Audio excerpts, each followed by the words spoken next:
자, 여러분들 이번 이야기는 시청자 박부로님께서 이야기를 들려주실 겁니다.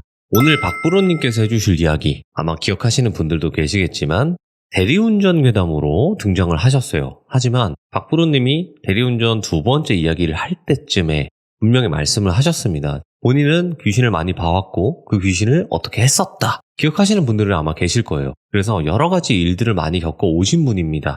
그래서 어떤 이야기일지는 같이 한번 들어보도록 하겠습니다. 안녕하세요, 돌비님. 아유, 박부로님. 아이고, 잘 지내셨습니까? 야, 오늘은 드디어 그나마 저번에는 저희가 통화로 이렇게 진행을 했었잖아요. 어쩔 수 없이. 예. 네, 그렇지만 이제는 정상적인 원래 본인의 목소리로 또 이렇게 참여가 가능했네요. 괜찮습니까? 너무 좋아요. 근데 그 방송 올라온 거 봤거든요. 영상 올라온 네네. 거요.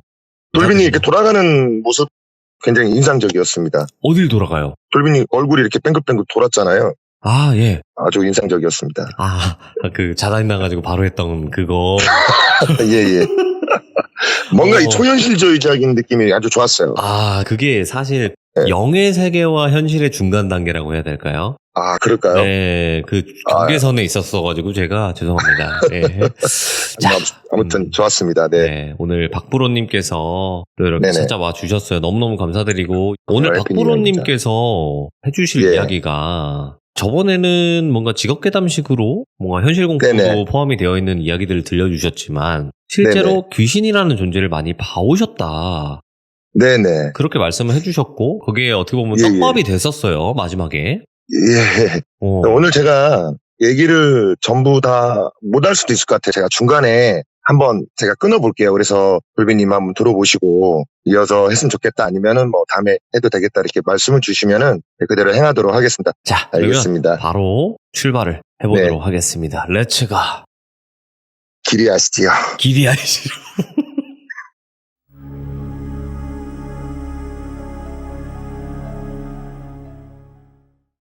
오늘 이야기는 전혀 무섭지 않은 이야기가 될 것 같고요.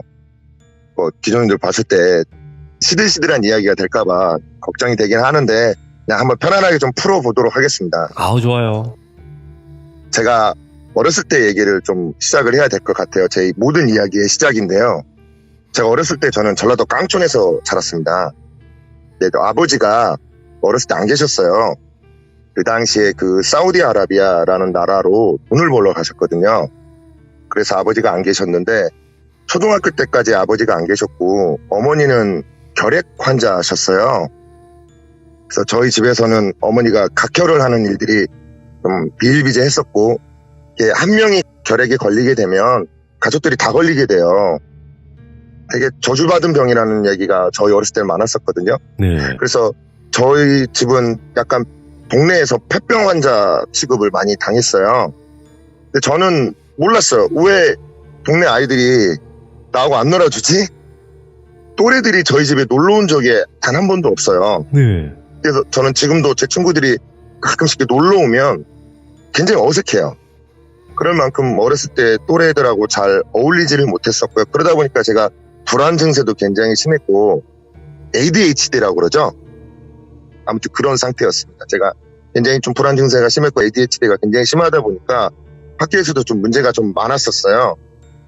학교가 끝나고 집으로 돌아오게 되면 어머니는 늘 누워 계셨어요. 거동을 잘 못하셨거든요. 근데 저를 케어를 못 해주시니까 어머니가 한 200원 정도를 손에 쥐어줬어요, 항상. 그러면 저는 그 200원을 낚아채고 잽싸게 뜁니다. 한 15분 정도를 뛰어가면 너무나 황산적인 장소가 나와요. 오락실입니다. 야, 이건 진짜 너무나 신세계였어요. 오락실이라는 곳은 저 어렸을 때는 진짜 이 상상력의 어떤 보고 같은 곳이었어요. 진짜 오락실 문 앞에서 아도겐 소리만 들으면 이야. 이 가슴이 웅장해졌다니까요. 진짜 그 정도로 오락실은 너무나 저한테는 멋진 장소였고 창의력이 발휘되는 아주 훌륭한 장소였습니다. 근데 이제 오락실에 가게 되면 그 당시에는 그 오락실이라는 장소가 청소년 범죄의 온상같이 느껴지는 곳이었어요. 무서운 형들이 선생님들이 있었어. 오락실을 못 가게 했어요. 자꾸 문제가 발생이 되니까. 근데 실제로 오락실에 오는 형들이 그렇게 질이 좋지가 않았던 것 같아요. 제 기억에도 담배도 많이 태웠고 나쁜 짓도 많이 했고 이랬었거든요. 근데 오락실에 가면 또래들이 있는 거예요. 잘 놀아주지 않았던 또래들하고 그때 어울리게 되었는데, 그 중에 이제 동생이었는데 개돈이라는 애가 있습니다. 개돈. 별명이 개돈인데 걔가 개돈이냐면, 걔가 오락실을 온다고 자기 아버지 개돈을 훔쳐왔어요. 진짜로 그 개돈을 훔쳐왔어요. 근데 걔가 이제 오락실에 가면 오락실 비용을 대주는 거예요. 항상 200원밖에 없었는데 걔가 오는 순간 2,000원, 3,000원으로 막 늘어나요. 얼마나 좋겠어요. 그래서 걔가 대주는 대로 막 오락도 하고 너무나 신났는데, 이제 이 자식이 개돈이 걸린 거죠. 그래서 이제 학교에다가 뭐라고 얘기를 했냐면, 불호 형이 돈을 안 가져오면 죽여버린다라고 얘기를 한 거예요. 근데 제 또래들, 저는 친구들이라고 잘 표현을 안 하잖아요. 그와 동시에 제 또래들도 오락실에 간 게 다 동시다발적으로 걸렸어요. 근데 걔네들이 다 뭐라고 얘기를 했냐면, 너무 만만한 존재였나 봐요. 제가. 저희 집이 그렇고요. 다 제가 꼬셔서 오락실을 갔다는 식으로 얘기를 한 거예요. 누명을 씌워버리네. 네, 그래서 이제 학교에서 저 때문에 육성회가 열린 거예요. 저는 그걸 몰랐어요. 4학년 때였는데 제가 좀 특장애가 좀 있어가지고 저는 막대기를 내리고 때 책상을 두들겨야 불안 증세가 좀 가라앉았어요. 네. 선생님이 얼마나 싫었겠어요. 수업에 방해되는데. 충분히 이해는 돼요. 수업이 그렇게 막대기로 책상을 두들기다가 수업이 끝나서 이제 화장실로 가려는데 문을 열었는데 제 머리채를 누가 확 잡고 끌고 가는 거예요. 옛날 건물은 맨 끝에 계단이 있고 화장실이 있었어요. 그래서 그 화장실 쪽으로 막 지지지 끌려갔어요. 그래서 뺨을 한 대 탁 맞았는데 얼굴을 보니까 그 육성회장 그 어머니셨어요. 그러면서 제 뺨을 때리고 얼굴에 침까지 탁 뱉으면서 저한테 하는 말이, 야, 이 폐병 놈의 아들놈의 네가 뭔데 우리 애들 다 망치냐, 이렇게 하면서 제 뺨을 막 때리는 거예요. 진짜 너무 서러웠어요. 너무 서러웠는데 제가 더 서러웠던 건 뭐냐면 담임 선생님이셨어요. 담임 선생님이 그걸 뒤에서 그냥 쳐다보고 계셨어요. 저는 진짜 그렇게 한 적이 없고 그런 사실도 존재하지 않아요. 근데 그 선생님이 나중에 하시는 말씀이, 그러니까 왜 문제를 일으켜, 선생님도 어쩔 수 없었어, 이렇게 얘기를 했어요. 지금도 이 모욕감은 제가 잘 씻기지가 않거든요. 그때 맞죠. 받았던 그 수치심이. 저 나이가 지금 40이 넘었는데도 지금도 이어지고 있어요, 그게. 네. 그러다 보니까 저도 이제 병세가 좀 안 좋아졌어요. 몸이 많이 안 좋아졌고 불안 증세는 더 심해져서 누워있는 시간들이 좀 있었는데, 그러다가 이제 일이 발생하는데 제가 죽은 거예요. 저는 이게 꿈인지 뭔지 사실은 잘 모르겠어요. 아무튼 죽었어요. 죽었는데 저승에 갔어요. 저승에 갔는데 제가 5번째로 서 있고 제 앞으로 4개의 홍령, 어떤 사람의 형체가 아니에요. 홍령들이 서 있고 제대로 홍령들이 1년 정도로 쫙 서 있더라고요. 근데 그 맨 앞에 저승사자 같은 분이 어떤 책을 들고 이렇게 체크를 하는데, 그 저승사자 뒤쪽으로 보니까 오른쪽 문에도 문이 있고 왼쪽에도 문이 있는 거예요. 그러면 죽은 사람들, 이제 영이 다한 사람들은 왼쪽 문으로 쏙 빨리 들어가더라고요. 쏙 빨리 들어가고 산 사람들은 오른쪽 문으로 이렇게 나오더라고요. 그래서 이제 저승사자를 보고 있는데 저는 왜 그런지 모르겠지만 저승사자가 너무 불쌍했어요. 우리 시들무에서 보면 저승사자니까 메인 빌런의 역할을 하기도 하고 뭔가 신스틸러 역할을 하잖아요. 맞아요. 근데 저는 너무 불쌍했어요. 왜 그랬냐면 죽어서도 저렇게 일을 하나? 뭐 이런 생각을 했어요. 우리 아버지도 저렇게 일을 열심히 하는데, 야, 우리 아버지 돌아가시고 저렇게 일하면 너무 쉽겠다는 생각을 그때 했었어요. 그때 당시에. 어찌됐든 혼령 하나하고 싸우는 거예요. 저승사자하고. 할아버지 혼령이었는데 뭐라고 얘기하냐면, 아니 내가 이거 왜 죽어요? 내가 이거 지금 아직 남은 날이 많은데 왜 죽어? 뭐 이렇게 막 따지시는 거예요. 그러니까 이게 약간 이게 저승세계도 약간 공무원 조직하고 좀 비슷한 것 같아요. 지금 생각을 해보면. 때법이 통하잖아요. 가끔씩 보면. 예. 보면 막 저승사가 때려가지고 보내고 살아나고 이런 얘기도 있잖아요. 어찌됐든 그렇게 갖고 막 싸우다가 책을 바닥에 흘렸어요. 근데 만약에 그 책을 바닥에 흘리지 않았다면 저는 어떻게 됐을지 모르겠어요. 제가 그 책이 딱 떨어지고 붓이 떨어지는 걸 보고 차근차근 기어갔어요. 그래서 책을 이렇게 봤더니 맨 위에 보니까 뭐라고 써있냐면 사명부라고 써있더라고요. 사명부라고 써있고 제가 5번째 정도에 있었다고 했잖아요. 제 이름이 있고 생년월일이 있고 96여일 이렇게 써있는 거예요. 한자로. 근데 초등학생이 무슨 한자를 알겠냐 그러는데 저희 할아버지가 훈장 선생님이셨거든요. 그래서 한자가 조금 익숙해요. 네. 근데 제가 그 96일을 보자마자 어떤 생각이 드냐면 양가감정이라고 그러죠.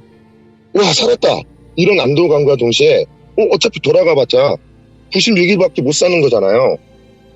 우리 엄마 아빠는 얼마나 실망할까, 누나는 또 얼마나 실망할까, 내가 없으면 얼마나 슬퍼할까 이런 생각을 했어요. 그래서 제가 그때 꾀를 부린 게 침을 발라가지고 그 일자를 지웠어요. 지워지더라고요. 그리고 걷다가 제가 해년자를 새겨 넣었습니다. 그리고 다시 제자리로 돌아왔죠. 그리고 이제 제 차례가 될 거 아니에요. 그랬더니 그 사자가 고개를 막 갸우뚱갸우뚱해요. 그러더니 야 이렇게 오래 살 놈이 여기 지금 올 리가 없는데 너 뭐야? 그러는 거예요. 근데 제가 뭐라고 얘기하면 거짓말이 들통날 것 같은 거예요. 한 말도 안 하고 앞에만 쳐다봤어요. 눈도 못 쳐다봤어요. 야 이거 이상한데? 그래? 네 운인갑다? 하고 오른쪽 문으로 나왔어요. 예. 그리고 아침에 제가 일어나자마자 진짜 환호성을 질렀어요. 지금 같으면 아주 좋은 표현이 있어요. 개이득이라는 표현이 있잖아요.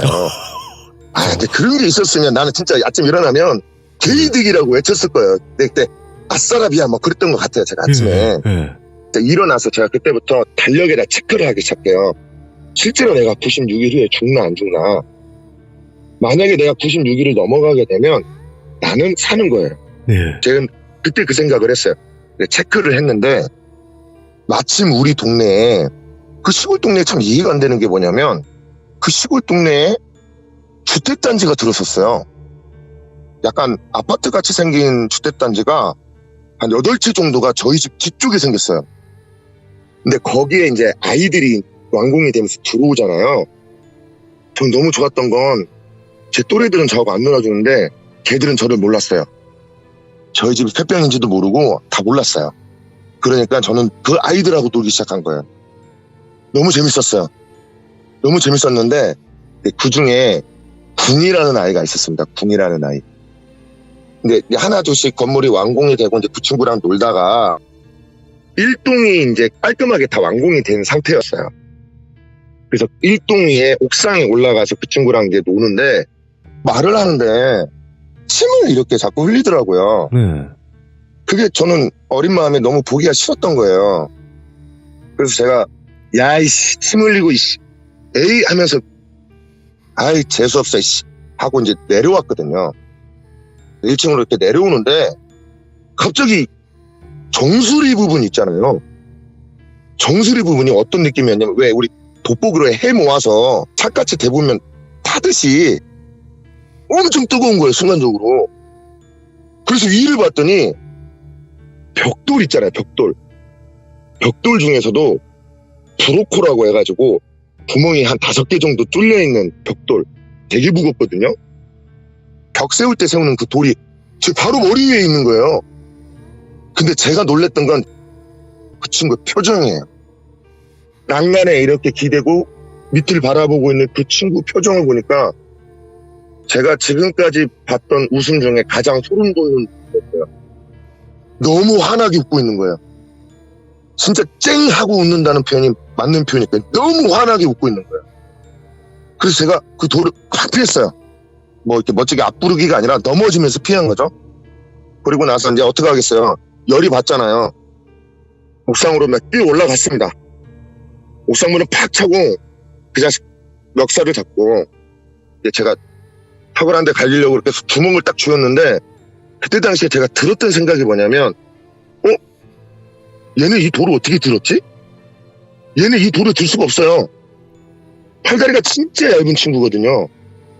그리고 당시에 7월달이었기 때문에 돌의 무게가 어마무시했거든요. 물을 머금어가지고. 그래서 제가 이제 걔를 때리려다가 얘는 이 돌을 어떻게 들었지 생각 드니까 야 너 돌 들어봐. 너희 돌 어떻게 들었어? 들어봐. 아, 형, 이거 내가 안 들었어. 그러는 거예요.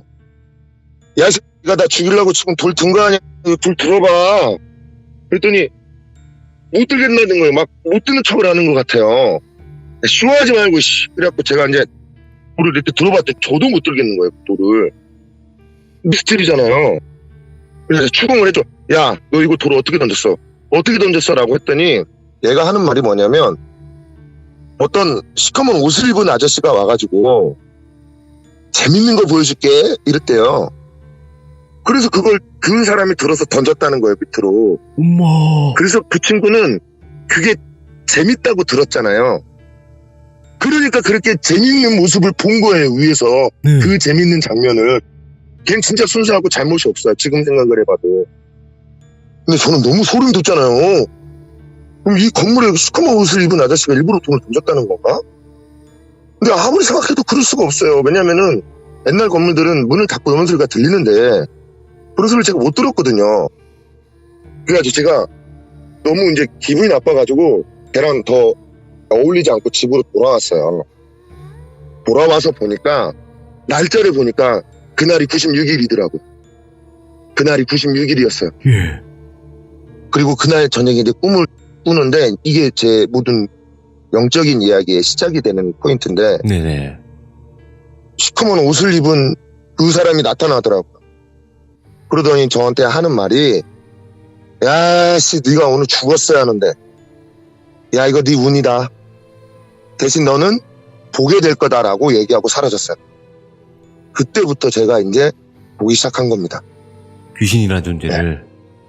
귀신뿐만 아니라 죽음을 보기 시작했어요. 오. 저는 이게 저주라고 봐요, 저한테. 정말 많은데 한 두 가지만 제가 좀 말씀을 드려볼게요. 네. 고3 때 얘기예요. 고3 때 얘기인데 저희는 아무래도 시골에 있는 고등학교다 보니까 기숙사 시설이 그 당시에 썩 좋지가 않았어요. 그래서 저희 학교 앞에 독서실이 하나 있었습니다. 근데 그 당시에는 독서실에서 사장님이 집에 못 가는 집이 먼 아이들을 위해서 잠을 잘 수 있게 해줬어요. 독서실에서. 책상을 다 올리고 잘 수 있게끔 만들어줬거든요. 근데 우리는 그때 6일 학교를 갔어야 돼요. 지금은 5일이잖아요. 6일을 학교를 가고 일요일 날도 자율학습을 하러 갔었어야 돼요. 왜 고3이 되면 공부 안 하던 친구들도 공부를 해요. 제가 이제 일요일 날도 이제 학교를 나가야 하잖아요. 근데 집을 갈 수가 없는 거예요. 집이 꽤 멀었거든요. 한 15km 네. 떨어져 있었어요. 그래서 이렇게 있는데 제 옆칸에서 자던 아이가 있어요. 그 친구를 제가 똘비라고 하겠습니다. 그 똘비가 토요일 날 끝나고 짐을 싸더라고요. 그 친구 꽤 먼데 살았거든요. 야, 너 어디 가냐? 라고 물어보니까 나 집에 가. 야, 내가 학교 안 가려고? 그랬더니 아니 그게 아니고 나 부모님 좀 뵙고 오려고 그러더라고요. 예. 같은 반 아이였거든요. 그렇게 친하지는 않았어요. 그래서 그래 알았다. 내일 보자 하고 보냈어요. 그리고 제가 그날 저녁 이제 그 전에도 있었던 얘기인데 그 중에 하나를 지금 말씀드리는 건데요. 꿈을 꾸는데 제가 그때 어떤 습성이 있었냐면 제가 교실을 혼자 좀 청소하는 그런 게 있었어요. 결벽증 환자는 아닌데 뭔가 좀 정성을 들인다는 의미로 제가 남들 모르게 교실 깔끔하게 좀 청소를 했었어요. 제가 청소를 다 하고 가운데 앉았는데 석양이 지더라고요.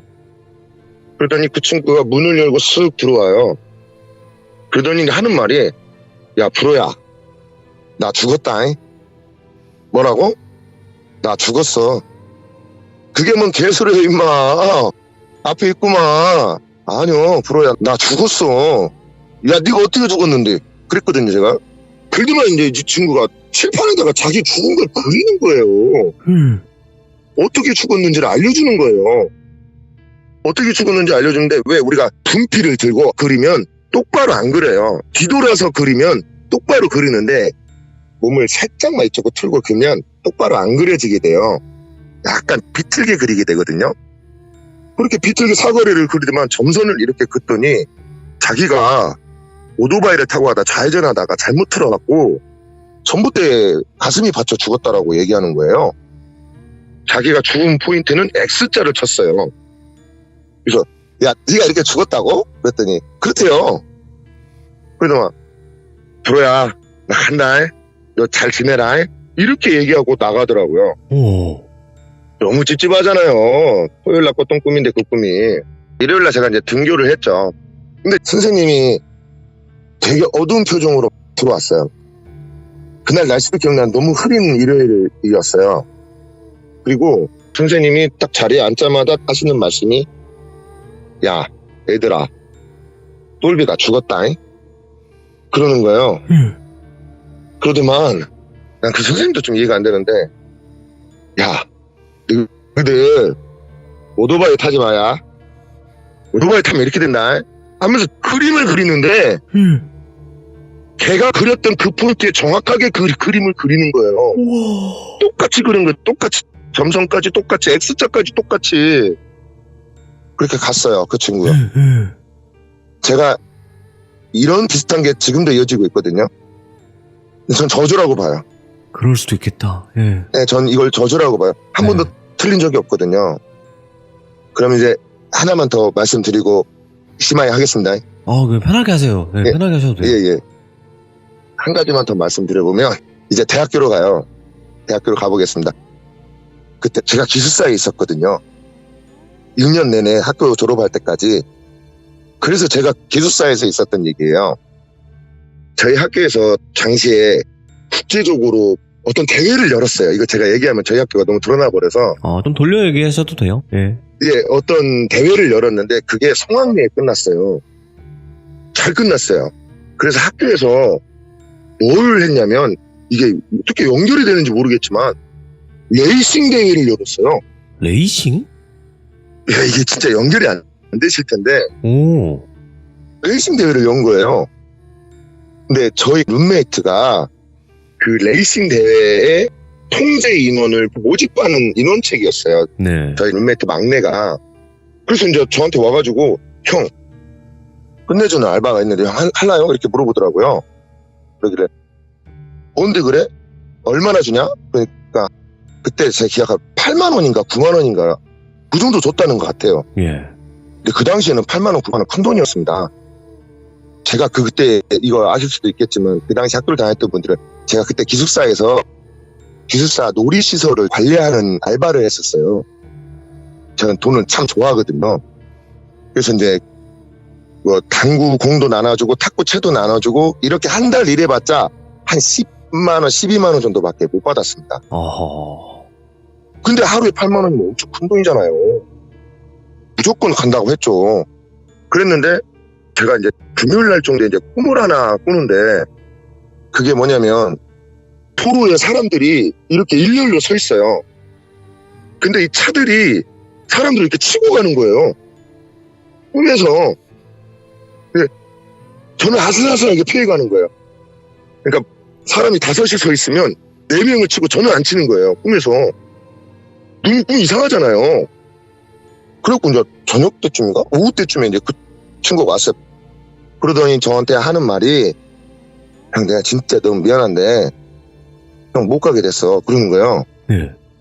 화가 나는 거예요. 야, 왜 못 가냐? 나 갈 수 있어, 임마? 그랬더니, 아니, 그것이 아니고, 원래 가기로 했던 내 친구가 있는데, 걔가 안 된다고 했다가, 간다고 하네.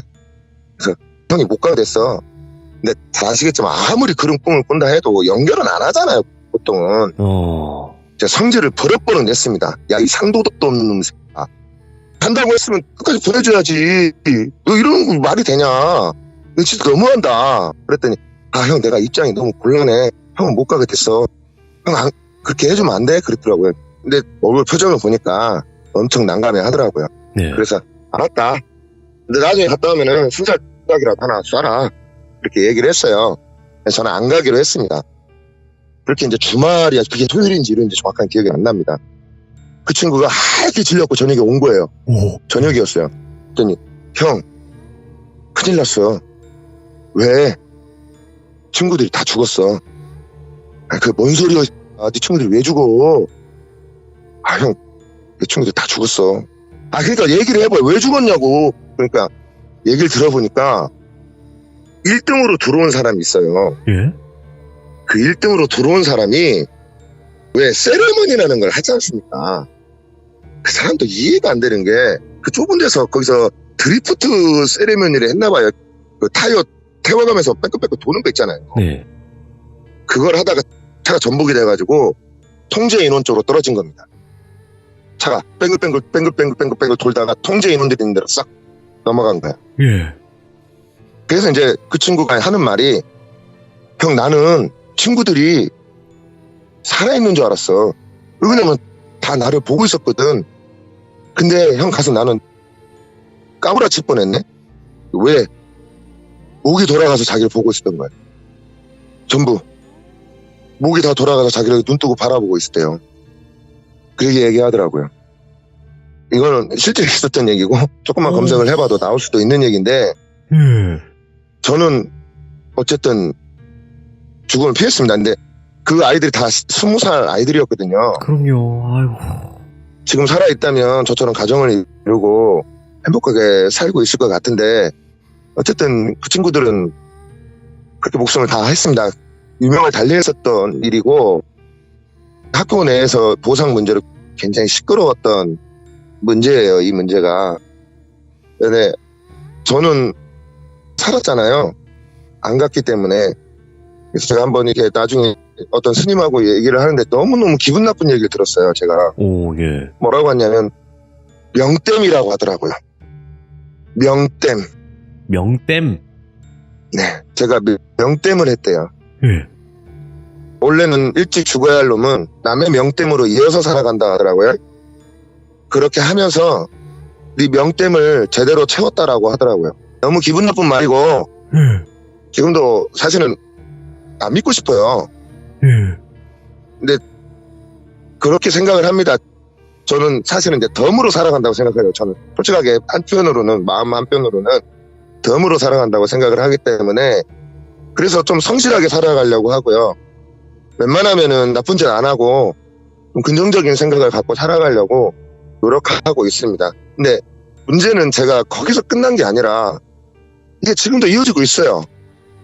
수많은 얘기 중에서 오늘은 한 2가지 정도만 하게 되는데, 다음에 기회가 되면 또 이야기를 이어갈 수 있을 것 같습니다. 예. 그러면 이게 혹시 이제 네. 지금 이야기까지 한번 들어봤을 때 느낌으로는 네. 명땜이라고 어쨌든 표현을 했지만 네네. 이게 박프로님이 원해서 그러는 건 아니잖아요.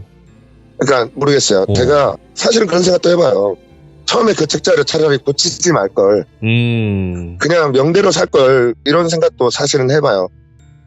어떻게 보면 그날 그 돌을 던졌던 그 까만 옷에 그 사람 뭐 어떤 존재인지는 알 수는 없지만 이럴 거라고 생각을 해서 끊어주려고 했던 것도 아닌가, 이렇게 좀 긍정적인 측면으로 또 생각을 해보려고 합니다. 예. 그리고 또 그런 것도 있잖아요. 사실 만약에 네. 명땜이라고 치더라도 그렇게 되면 너 때문에 죽는 사람들을 봐야 하는 저주에 걸린 거다, 좀 이런 느낌으로 받아들이시는 거예요? 네, 약간은 그런 게 좀 있습니다. 그리고 주변의 죽음들을 먼저 보게 되고 또 나중에 알게 되고, 이 모든 것들을 누구한테 얘기도 못해요. 저 여기서 거의 처음 하는 것 같아요, 이 이야기를. 네네. 왜냐면 미친놈 소리나 듣지 누구한테 이런 얘기를 하겠어요. 근데 이런 장이 있어서 저는 너무나 감사하고 고마워요. 사실은 이걸 이해해 주실 수 있는 분들이 또 비중님들이 계시잖아요. 네네. 너무나 고맙고 감사하고 그렇습니다. 예. 오늘 브로님께서 말씀하시다가 여러 번 감정이 이제 울컥울컥 하시거나 좀 이렇게 올라오는 느낌을 많이 받았지만, 그래도 네네. 박브로님께서는 최대한 밝게 이야기하시려고 노력을 많이 하셨어요. 아, 예. 네. 원래 성격이 되게 밝은데, 예. 그래도 예. 저는 이렇게 생각하는 게 뭐냐면, 박브로님께서 시들무에서 얘기할 때만큼은 그냥 편안하게 네. 있는 그대로 해주셔도 네. 될 것 같다라는 생각을 해요. 아, 예. 조금 저도 얘기하면서 좀 해소가 돼요. 너무나 해소가 되고 그렇습니다. 또 이야기가 할 것들이 좀 많이 있는데 이거는 잘 쟁여놨다가 허락을 해주신다면 제가 좀 참여해 볼 수 있도록 하겠습니다. 또. 알겠습니다. 예, 아이고, 예. 너무너무 감사드리고, 예, 다음에 아유, 기종님들 제 얘기 들어주셔서 너무 감사합니다. 네. 네. 소중한 이야기 들려주세요. 감사합니다. 네, 감사합니다. 돌비님, 고맙습니다. 화이팅입니다. 감사합니다. 네. 진짜 여러분들도 많이 느끼셨겠지만 밝은 분이에요. 근데 밝음 속에는 어두운 면도 분명히 있다고 저는 생각을 합니다. 정말 상처도 많고 많이 힘든 삶을 살아오셨던 게 느껴지네요. 예, 근데 그나마 이 시들무라는 이 공간 자체가, 이 장이라는 게 조금이나마 누군가에게 말 못했던 그런 이야기들을 할 수 있는 장이 되었으면 좋겠고, 우리 규정님들 중에서도 그런 일들을 겪으신 분들이 계시다면 언제든지 또 시들무 제보해 주시면 좋을 것 같습니다. 시청해주신 모든 분들 감사드립니다. 그리고 오늘 박프로님은 최대한 솔직하게 이야기를 해주신 거예요. 그래서 그 부분까지도 여러분들 꼭 생각을 해주시면 좋을 것 같습니다. 감사합니다. 고맙습니다.